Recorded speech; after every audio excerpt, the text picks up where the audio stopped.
majority of us have so much more in common than what separates us. You really do. You learn that culturally, the love of a mother, the love of a grandparent, it's crossing cultures and languages is so common in terms of the experience that so many of us have. And I think that's a real gift, especially in moments like this moment, where in our country in particular, we are seeing these powerful forces that are trying to sow hate and division among us.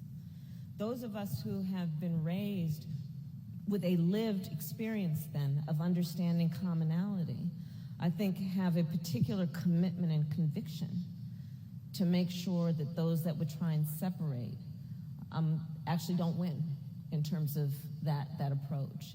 So there is that.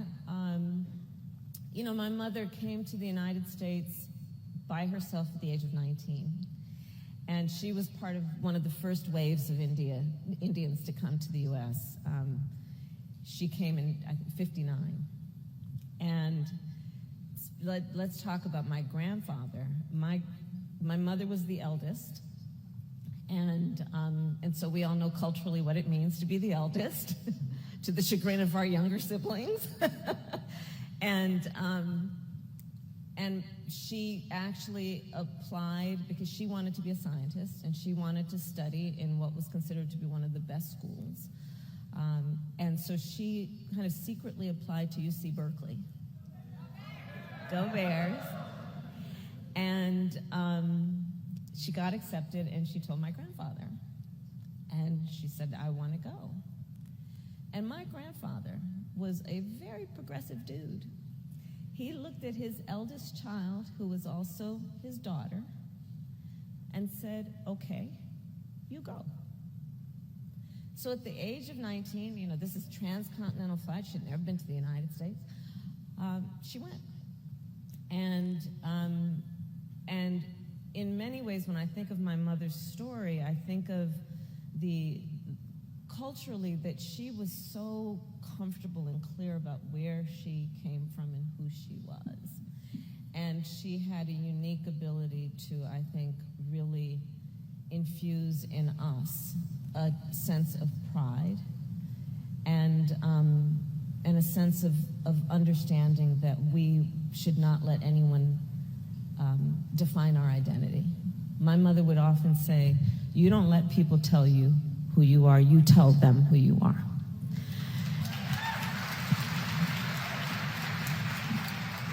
And, you know, I mean, this is an experience that I had growing up as the eldest child also, watching my mother, who, if you ever met her, you would have thought she was 7 feet tall, but she really wasn't exactly 5 feet tall.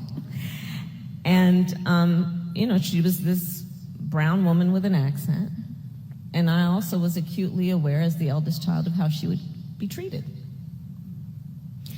And at a very young age, understood also how people would make certain assumptions about the character and the intelligence of someone else based on those attributes. And so early in my life, I also understood how these disparities and these stereotypes could attempt to define and marginalize people, and what we must always do to fight against that. My grandfather was one of the favorite people in my life, and I was the eldest grandchild. So he convinced me I was the special favorite one, but I think he told all the grandchildren the same thing. And my grandfather would take, by the time we would go to India every other year. And my grandfather had a tradition of every morning taking a walk with his buddies, who are all retired. And this was, you know, they were part of, you know, the independence of India. And my grandfather would talk with his friends about the importance of fighting for democracy and independence, the importance of fighting against corruption, the importance of fighting for equality, regardless of where someone was born or what so-called, you know, status, because of course India has a very troubled history with that. And so my story is also a story of being raised in a family and in a community where there was a real fight to always uphold the importance of independence and identity. And in fact, I just recently got back from the continent of Africa, and it was a trip that I intentionally curated in a way that we would talk about the continent in a way that it was about recognizing the innovation and ingenuity that is happening on that continent. Again, fighting against stereotypes, right? And in fact, I'm sure everybody here knows, but the median age on the continent of Africa is 19. Oh, yes. And there is some incredible work happening among young leaders there. But so three countries I visited, started in Ghana, then Tanzania, and then I went to Zambia. Well, the Zambia trip was to highlight, as I did in the first two countries, what's happening in terms of democracy and innovation. But it was also because, you see, my grandfather and my grandparents and my grandmother lived in Lusaka, the capital of Zambia. My Indian grandfather, because when many of the African countries, and I'll speak about Zambia in particular, when they gained independence and fought against colonialism and gained independence, the Indian government, which had just fought for independence, would send support. So my grandfather moved to Lusaka with my grandmother, and we went to visit him there. And it was also nice to highlight something that we all know who have learned about the history of the world also, to highlight these relationships that are about, commonality based also on struggle, including the struggle and the fight for independence. And that was a special treat for me. And I actually went to the place where they had lived. It was since rebuilt, but my aunt who was there, who went on to head up she was at OBGYN, she went on to head up the OB section of PGI in Chandigarh, which is a teaching hospital in Chandigarh in India, in the north. She was a young postdoc there and worked with, had a friend who was a young African doctor down the street, and they would walk to hospital. This is not the hospital, they walked to hospital every day. And it turned out that that young man ended up being the Minister of Health years later for Zambia, and instituted what I'm told was similar to what we did here under President then Obama and Vice President Biden around the Affordable Care Act. And so it was just nice to also make these connections between all of these countries and commonality around a fight for independence, as an example. Thank you for sharing that story. It's these stories that I think really help us connect. In addition to your illustrious title of Vice President, you also hold the title of being the most popular guest on Dear Aged Americans, which is obvious. But I think when we listen to the stories, and I think people make assumptions about you and without getting to know your story.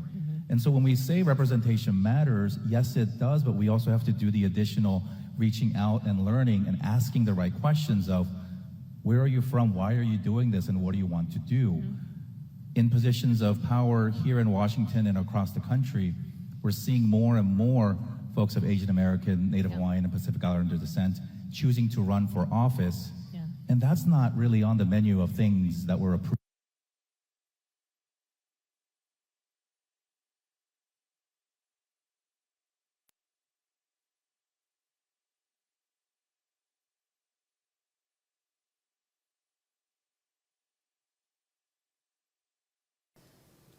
And then there was a bit of clarity when people thought about the fact that, oh, right, the movement for independence, for freedom, right? And so I think that there is also, as part of the origin story of a lot of immigrants, a really deep knowledge and understanding of the power of government, and the importance of democracy, and what happens when democracies don't exist or are not intact, when there are oppressive regimes, when there is corruption.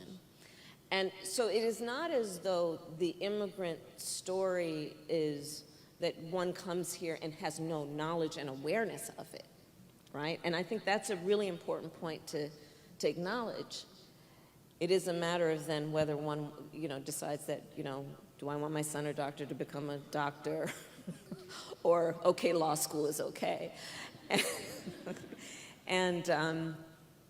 But representation matters, right? And so what we are seeing with more recent generations of the kids who come from immigrant families is a recognition that if we are to be fully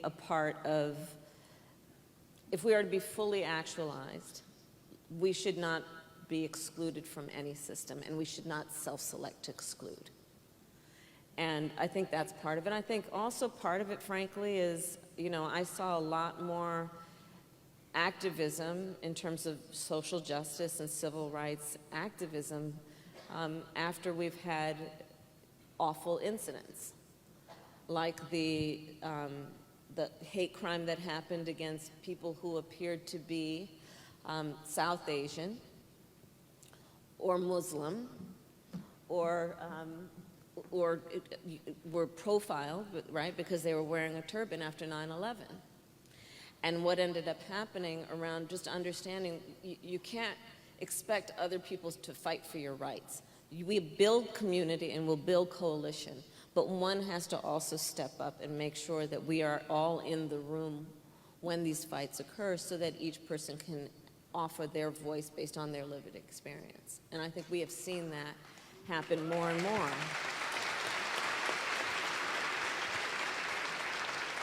But we still have so much more work to do.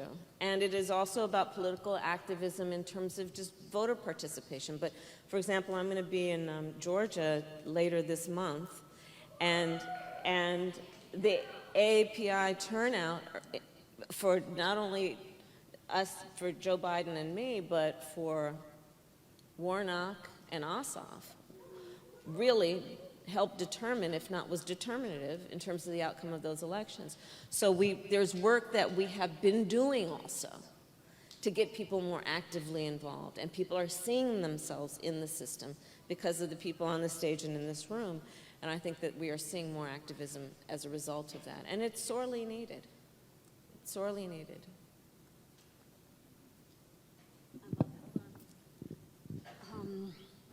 Okay. So an important topic on my mind, being a woman, a mother, a survivor of sexual assault, is reproductive health care. Yeah. And with the Roe versus Wade being overturned, we're seeing unprecedented attack on the reproductive health care system. I was delighted to know from your team that 74% of Asian Americans surveyed said abortion should be legal in all or most cases. And I would love to know, what is the administration doing to address those needs?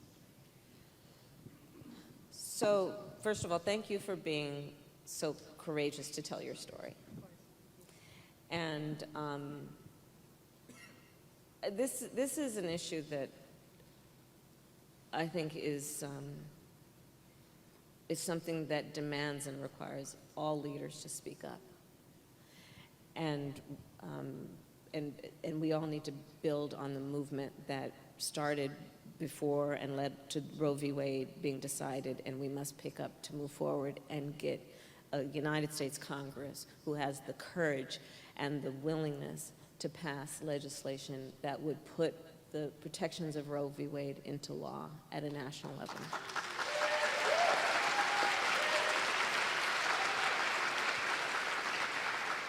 And again, I come at this being raised by a mother who fought for women's health rights and fought for the dignity that women should have and deserve to have in the healthcare system, and fought against the inequities that were present there. And so this issue of fighting for women's reproductive care, for me, it's just something that is very personal in terms of just a lifelong acknowledgement and understanding about the disparities and the unfairness and the indignities that women can face in the healthcare system. And if you compound race, if you compound language barriers, profound impacts result. And so on this issue, let's look at where we are. The United States Supreme Court, the highest court in our land, just took a constitutional right that had been recognized from the people of America, from the women of America. And what that we then saw is in states around our country, extremist so-called leaders started proposing and passing laws that would criminalize healthcare providers, literally laws that provide for jail time for doctors and nurses and healthcare providers, passing laws that make no exception for rape or incest. And many of you know, a majority of my career was as a prosecutor, and as a prosecutor, I specialized in crimes of violence against women and children. The idea that you would say to an individual who has survived an act of violence and violation to their body, to say to that person that after that, you will also be deprived, and we will take away your ability to make the next decision about what happens to your body. That's immoral. That's immoral. And that's what's happening in our country with these people who puff and huff, and they're so big and bad, and they beat their chest. They're supposed to be strong. We're supposed to just be in awe of their intelligence, and what they're doing is absolutely unconscionable. And on this point, let's also recognize that for women of color, women with immigrant background, women who may have language barriers, the impact on them is even more severe in terms of where can they go? Where will they have the ability to be in a safe place to address one of the most personal issues that a person can face? And the concern I have, and we have so many leaders here that I would ask us to all be also thoughtful about on this issue, is there is also underlying this a centuries-old issue of judging women based on their sexuality. And so an environment that on this issue is also intended and certainly has the effect of making these individuals feel embarrassed, ashamed, as though they've done something wrong. And what that means in terms of compounding their sense of isolation. And in that way, suggesting to them that they are alone and that they are not seen and that we don't care about supporting them and their voice and their autonomy and their independence. So there's a lot at play on this issue. And ultimately, I think that the way that this is going to be resolved is we have to keep voting, and we have to vote people in office who have the courage to stand up and agree that this is about foundational principles that are about freedom and liberty. And I want to say this point also. Let us also agree and speak loudly. One does not have to abandon their faith or deeply held beliefs to agree the government should not be telling her what to do with her body.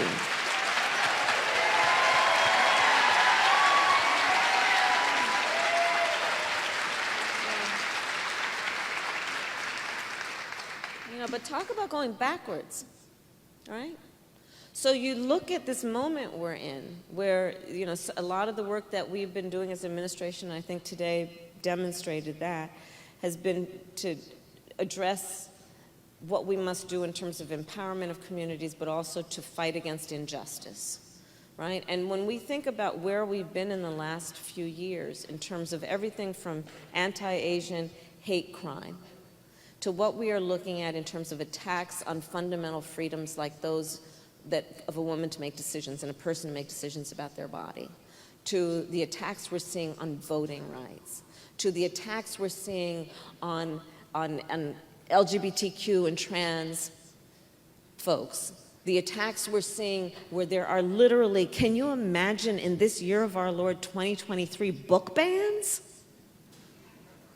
I mean, really, like what? Book bans. And what we are seeing in terms of in places like Florida, where literally teachers who have who are in a same-sex relationship and have a spouse and a family are afraid to have photographs of their family in their classroom for fear that it will then evoke a conversation with a student that is basically these so-called leaders are saying should not be happening in that classroom. Talk about these. There are attempts that are happening right before our eyes to roll back all of the hard-won freedoms that we have collectively fought for. And this is a time for everyone to stand and to speak out and be very active. You know, there's an old poem about they'll go for it, they'll go for it, they'll go for it, and then they'll come for you. And who will be left? That's the moment we're at right now. And that's why it's so important that we renew always our commitment to the coalition and to standing together and saying no one should be made to fight alone.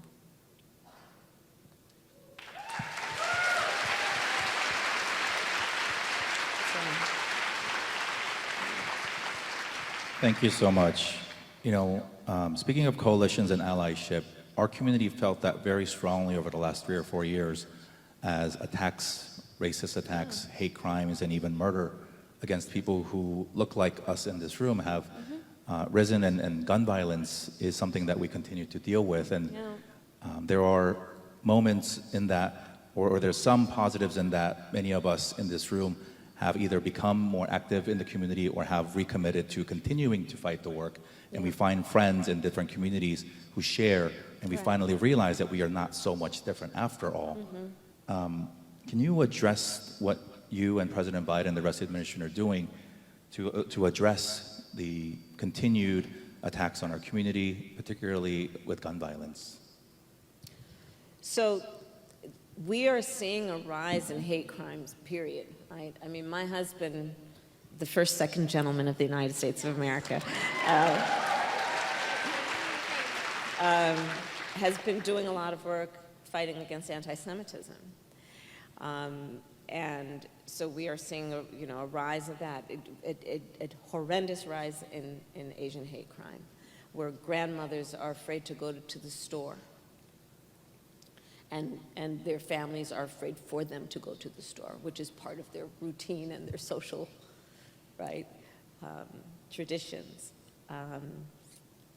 We're seeing the marginalization, we're seeing the bullying, we're seeing a tenor where one should be praised for their so-called strength, but they evidence their strength and it's measured based on who they beat down, when in fact I think we all agree you measure strength based on who you lift up, right? And so there's a lot of work that we have to do against this moment of this tone and this approach to what does strength look like, what does leadership look like.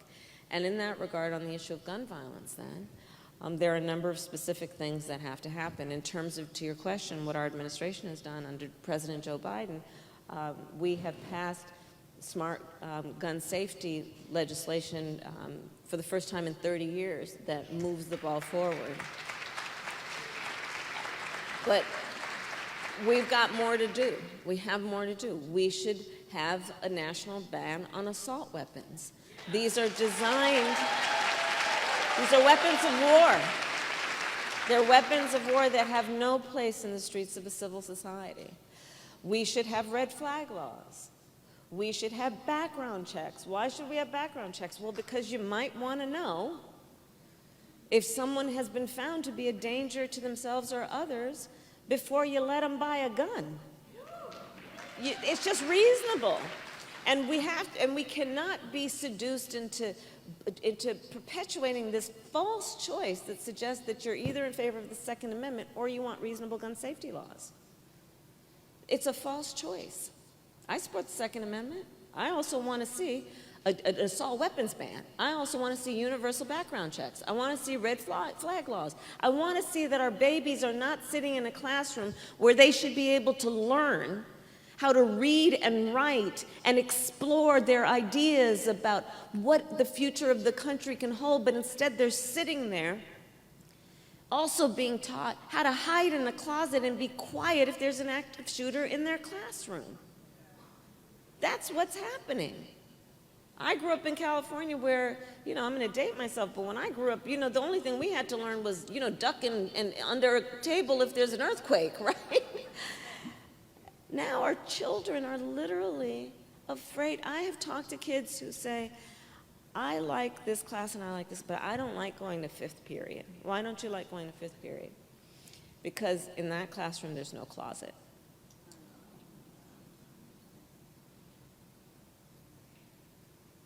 So there is so much about this issue that is about saving lives on every level. And we need people to have the courage to act. And that is the one thing that is lacking in this United States Congress and in legislatures around the country. And again, we have to step up and we have to demand action. Lives are at stake.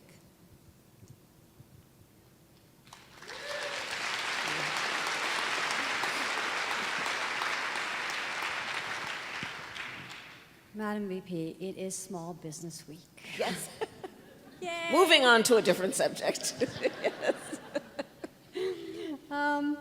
Yeah, so we'd love to know what the administration is doing to support small business, especially Asian-owned small business. Yeah. And I just remember during the pandemic, places like Chinatown and Filipino Town were deserted. There was no foot traffic. And J-Town, yeah. Mm-hmm. There's just no bouncing back because there's such an erosion. Yeah. And our Asian entrepreneurs are historically less likely to be funded. Yeah. So would love to know what's being done. So I love small businesses. Yeah, me too. I really do. And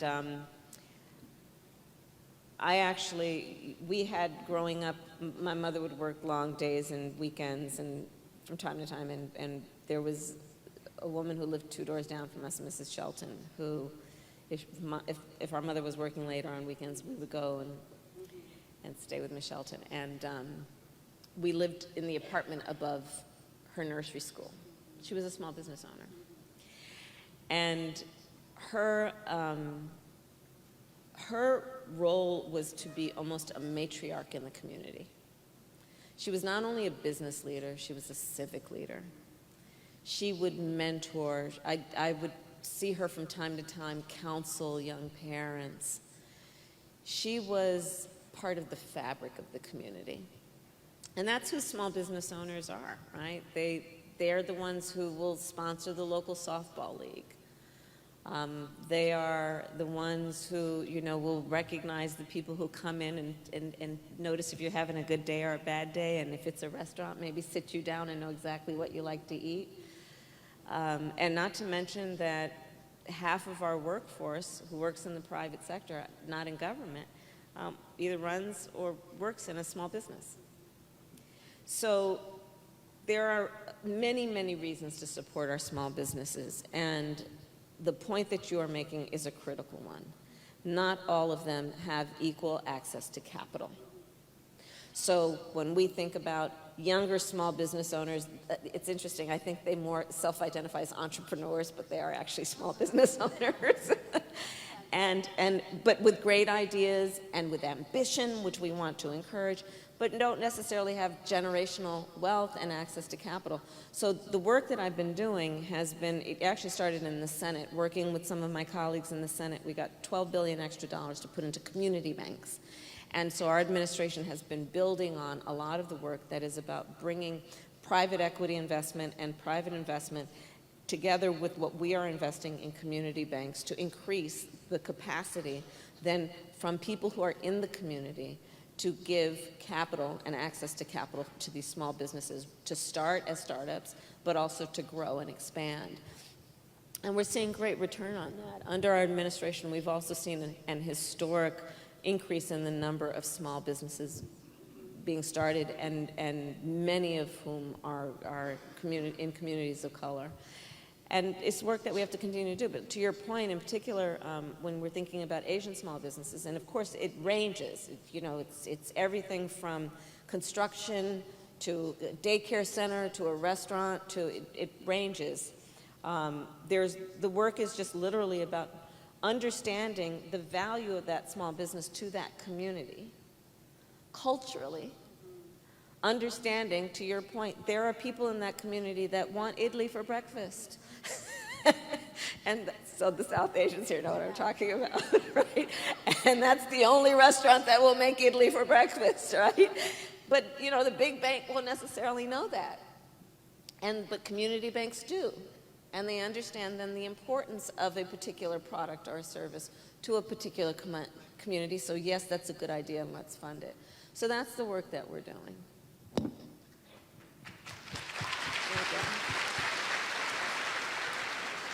And to everybody here, obviously, and those watching, we need to support our businesses not just in Heritage Month, but all throughout the year.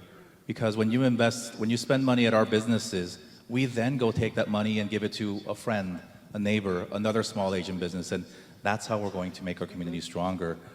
Thank you so much for spending your time with us today. The theme of today is Visible Together, and whether it is, you know, talking about reproductive rights or gun violence or identity and leadership, we're all working very hard in our own ways to make this a safer place for our children and our next generation. For many of us to see you get elected was such a big deal because it was a first. And for my kids and for all of our kids, I don't want that to be a big deal anymore. I just want it to be, oh, another one, you know, and you get to be the first. But I want you to share with us sort of your parting thoughts to the future leaders of our country. Maybe some of them aren't here in the audience, but certainly some are watching. And a message of inspiration and hope from the Vice President. I'll offer two. One, my mother would say often to me, Kamala, you may be the first to do many things, make sure you're not the last. So that is part of the responsibility we each have. But the other piece of advice, in particular to maybe some of the younger leaders here, but actually it doesn't matter the age. You will often find that when you walk into that boardroom or that meeting room, that conference room, you will often find that you will be the only one there who looks like you or who has had your life experience. So here's what I've got to say. You walk in that room with your chin up and your shoulders back, knowing that when you walk in that room, you are representing the voice of so many people who are so darn, I was going to say it differently, proud that you are in that room. And that and just remember when the lights were on, they'll probably come on again, and that you remember this, we are all in that room with you. You are not walking in that room alone. And that is critically important to remember. You know, sometimes I know it is intended mostly to be a compliment, but you know when people say, oh, you're special. Oh, but my grandfather, it's different, okay? If Grandpa said it, it's a different thing altogether. But sometimes when you're told that, it can also be about saying, oh, you're the only one like you, which is another way of saying you're alone. You're not alone. Don't ever walk into those rooms being made to feel or think that you are alone. We are all in that room with you. And that is critically important because we have so much work to do. And we should do it always with pride and with a sense of knowledge that we come with people. You come with people.